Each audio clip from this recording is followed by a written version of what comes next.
లివిల్ రెడ్డి మనకు లైవ్లో అందుబాటులో ఉన్నారు. లివిల్, గత మున్సిపల్ ఎన్నికలను మనం పోల్చుకున్నట్టయితే మెజారిటీ మున్సిపల్ స్థానాలను బీఆర్ఎస్ పార్టీ గెలిచింది. 112 స్థానాల్ని బీఆర్ఎస్ పార్టీ గెలిచింది. కేవలం ఒక నాలుగు మాత్రమే కాంగ్రెస్ పార్టీ, అట్లాగే 3 బీజేపీ, 2 ఎంఐఎం పార్టీ. అధికారంలో ఉంది ఇప్పుడు కాంగ్రెస్ పార్టీ. గతంలో బీఆర్ఎస్ అధికారంలో ఉన్నప్పుడే ఎన్నికలు జరిగినాయి. అధికారంలో ఉంది బీఆర్ఎస్ పార్టీ, అన్ని మెజారిటీ స్థానాలు గెలిచింది. ఇప్పుడు కాంగ్రెస్ పార్టీ అధికారంలో ఉంది.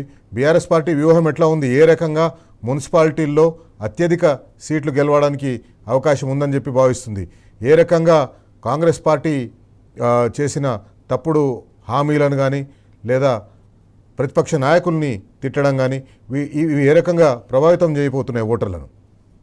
ఎగ్జాక్ట్లీ సార్, ఏదైతే గత 10 సంవత్సరాల అభివృద్ధి 2.5 సంవత్సరాల విధ్వంసానికి మధ్య జరుగుతున్న ఎన్నికలుగా బీఆర్ఎస్ పార్టీ ప్రచారం కొనసాగించింది. ప్రధానంగా గత 10 సంవత్సరాల్లో పట్టణాల అభివృద్ధి పేరు మీద, పట్టణ ప్రగతి పేరు మీద పెద్ద ఎత్తున నిధులు కేటాయించి అభివృద్ధి చేసి దేశానికి ఒక రోల్ మోడల్గా తెలంగాణ మున్సిపాలిటీలు నిలిచింది. 2 టైర్ సిటీస్లో పెద్ద ఎత్తున ఉపాధి కల్పనే ధ్యేయంగా ఆనాడు ఐటీ టవర్లు ఏర్పాటు చేయడం కావచ్చు, ప్రతి ఇంటికి ఉచిత నీరు అందించడమే కాకుండా అనేక కార్యక్రమాలు చేసి బీఆర్ఎస్ పార్టీ ప్రజల మనసును చూరగొని ఆనాడు దాదాపు 92% మున్సిపాలిటీలో బీఆర్ఎస్ గులాబీ జెండా ఎగరవేసింది.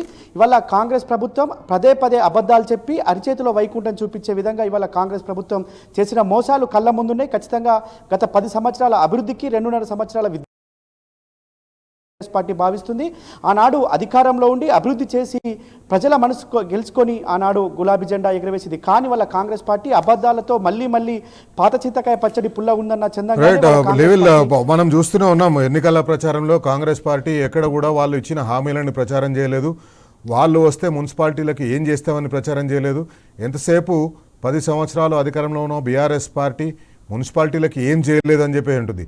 మున్సిపాలిటీలకు బీఆర్ఎస్ పార్టీ ఏం చేసిందో మున్సిపల్ ఆ పరిధిలో ఉండే ఓటర్లకు తెలుసు, ఆ కార్పొరేషన్ పరిధిలో ఉండే ఓటర్లకు తెలుసు.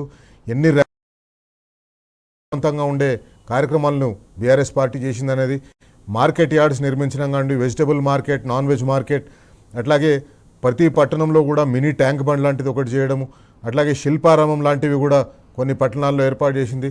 ప్లే గ్రౌండ్స్ని ఏర్పాటు చేసింది, పట్టణ ప్రగతి పేరుతోటి ప్లే గ్రౌండ్స్ని ఏర్పాటు చేసింది. నర్సరీలను కూడా ఏర్పాటు చేసింది.